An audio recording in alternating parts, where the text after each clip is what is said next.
Hi friends, idli தோசைக்கு சூப்பரான ஒரு சைட் டிஷ் சொரக்காயை வச்சு சொரக்காய் கடையல் எப்படி செய்யலான்னு பார்க்கலாமா?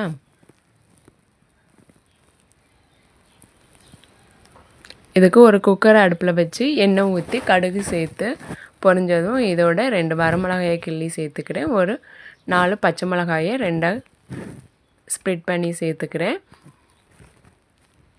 ஒரு 100 கிராம் சின்ன வெங்காயம் சேர்த்துக்கிறேன். 10 பல் பூண்டும் சேர்த்து நல்லா வதக்கி விட்டுக்கிறேன். வெங்காயம் வதங்கினதும் இதோட 3 தக்காளியை கட் பண்ணி சேர்த்துக்கிறேன்.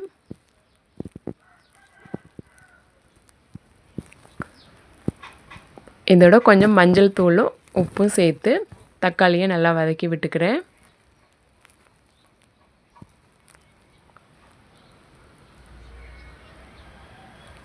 தக்காளி நல்லா மசிஞ்சதும் இதோட சொரக்காயை தோல் நீக்கி வாஷ் பண்ணி கட் பண்ணி வச்சுருக்கிறேன். அதையும் சேர்த்துக்கிறேன். நான் அந்த விதையோடைய சேர்த்துக்கிட்டேன். இது வந்து பிஞ்சு சொரக்காய் தான், அதனால் விதை லேசாக தான் இருக்கும். அதனால் விதையோட சேர்த்துக்கிட்டேன். கொஞ்சம் விளைஞ்ச சொரக்காய் வந்தால் விதையை ரிமூவ் பண்ணிக்கலாம்.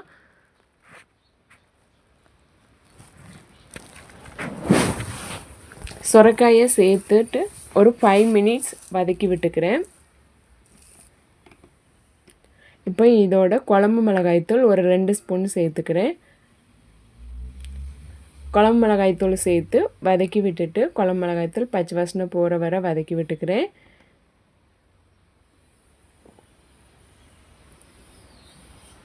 இப்போ இதோட தேவையான அளவு தண்ணி சேர்த்துக்கிறேன். ஒரு சின்ன துண்டு புளியும் சேர்த்துக்கிறேன். இப்போ குக்கரை மூடி வச்சு ஒரு 4 விசில் விட்டு எடுத்துக்கிறேன்.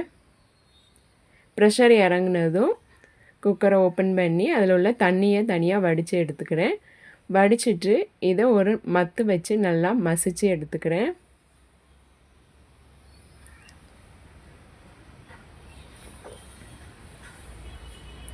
இந்த அளவுக்கு நல்லா மசிஞ்சதும் இதோட நம்ம ஆல்ரெடி ஃபில்டர் பண்ணி வச்சுருக்கிற தண்ணியையும் சேர்த்துக்கிறேன்.